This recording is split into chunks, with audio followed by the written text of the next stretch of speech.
World War I ended with the signing of the Treaty of Versailles in 1919.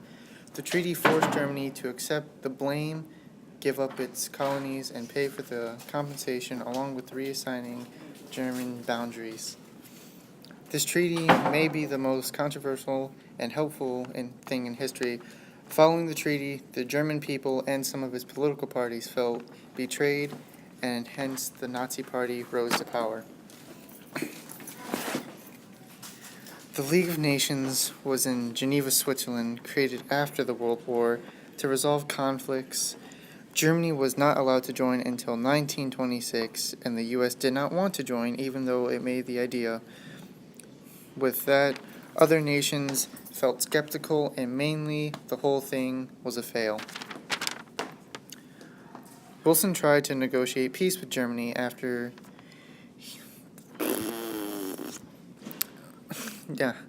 no. Alright, on screen currently is the different territories of the League of Nations, followed by some of the people who attended the League of Nations, even though the U.S. probably wasn't there, Germany wasn't there, some political propaganda or the mudslinging art or whatever it's called shows that other people didn't feel like the League of Nations was very up to par with what they were doing and what they were saying. Mostly it was basically a fail because the U.S. did not want to join, and everyone just felt skeptical about the U.S., and it sucked. And on screen you can see some more how the rising of Nazis and stuff like that came to power, and how basically the League of Nations was just nothing. More fancy people in little chairs. But Woodrow Wilson tried to negotiate peace with Germany after they blew up a U.S. ship, but the submarine warfare still continued.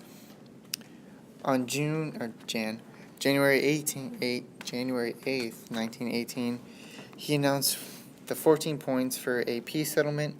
Wilson went to Europe to discuss the peace with the Allied powers and Germany, and it dragged on for a while. Finally, the Treaty of Versailles was signed in 1919, containing some of his ideas.